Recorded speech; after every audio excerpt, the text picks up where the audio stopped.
The 2020s have indeed been a challenging decade for Pixar. The release of Onward in early 2020 was met with a harsh and unexpected blow as the world shut down almost immediately after its premiere, leading to a disappointing box office performance. Subsequently, 3 of their anticipated movies, Turning Red, Soul, and Luca, were released straight to streaming due to the pandemic. While these films garnered critical praise, they missed out on the opportunity to generate revenue in theaters. This period of disruption seemed to mark the beginning of a troubling trend for Pixar. Adding to the woes, Lightyear failed to live up to expectations, receiving a mixed reception and being regarded by many as a significant misstep for the studio. In light of these struggles, Pixar's parent company, Disney, decided to slow down the studio's output, pivoting towards sequels and nostalgia-driven projects. This strategy mirrors what is happening at Marvel, where the focus is now on sequels and exploring new ventures with original characters. Despite the challenging circumstances, Pixar's hallmark of personal and intimate storytelling seemed to be resonating with audiences even if it didn't translate into box office success. However, a recent interview with Pixar's Pete Docter revealed a shift in the studio's approach. Docter suggested that personal stories weren't working and that Pixar should concentrate on concepts with mass appeal. This statement has sparked considerable backlash as it contradicts the praise and success received by films like Turning Red and Luca.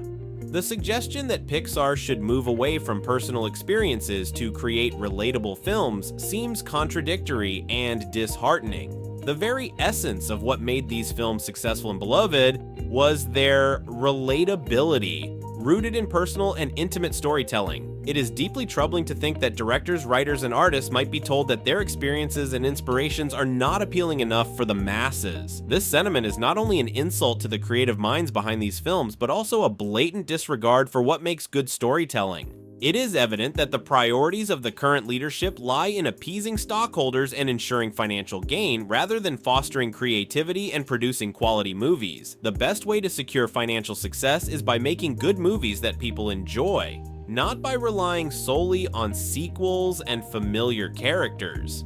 Disney as a whole has been humbled in recent years, as people no longer flock to theaters just because a movie bears the Disney name. It is nonsensical to blame films that didn't have a fair chance to make money for not being relatable when relatability is precisely why these movies were adored. Take Turning Red, for instance, a film about puberty and the struggles of adolescence, or Luca, which many interpret as a gay allegory. These films should not be dismissed for lacking mass appeal. They clearly have significant audiences who relate to their themes. Similarly, Soul and Onward are deeply personal and intimate stories. Soul resonates with adults, even if it might not connect as strongly with children, while Onward speaks to those who have experienced the loss of a family member. Singling out certain films and claiming they lack mass appeal ignores the diverse and rich tapestry of human experience that Pixar has always celebrated.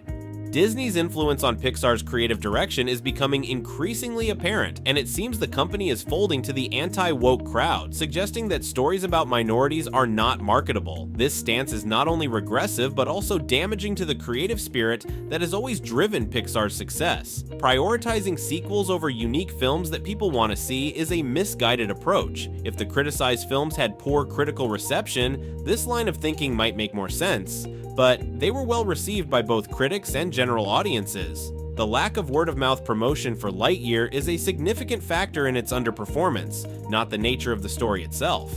As we look to the future, there is hope that upcoming original Pixar films will be successful enough to cause a reconsideration of the studio's current focus on sequels and spin-offs.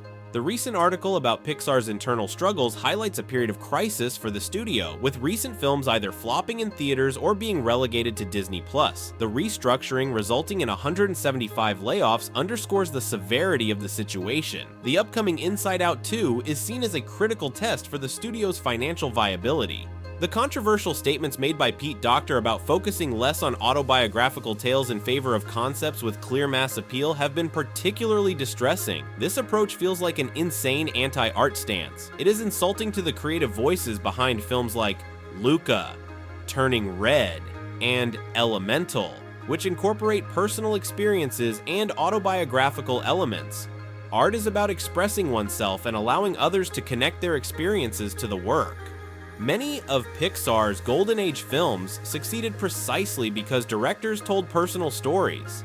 The notion that Luca and Turning Red did not perform well at the box office because they were released on Disney Plus rather than in theaters is a flawed argument. These films were popular with fans and received critical acclaim.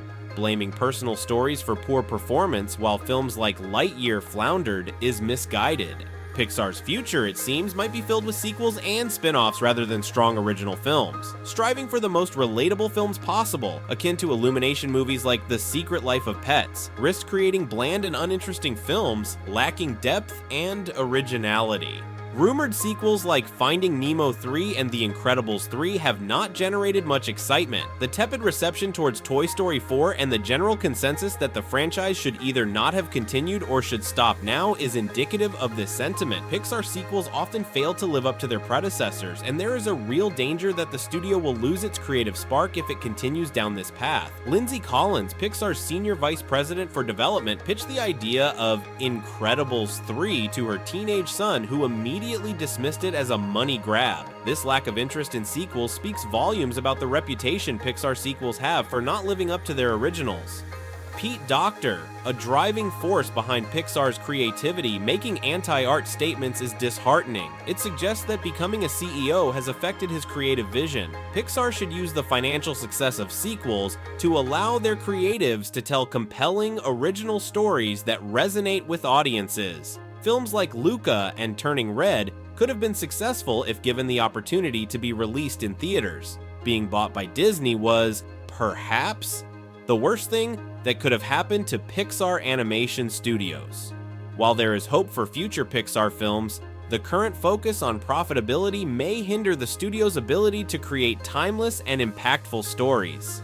The issue of sequels and reboots in the film industry is a complex one. While sequels can sometimes be successful and even surpass the originals, they are not the answer to everything. Constantly relying on sequels and reboots diminishes the demand for original content and stifles creativity.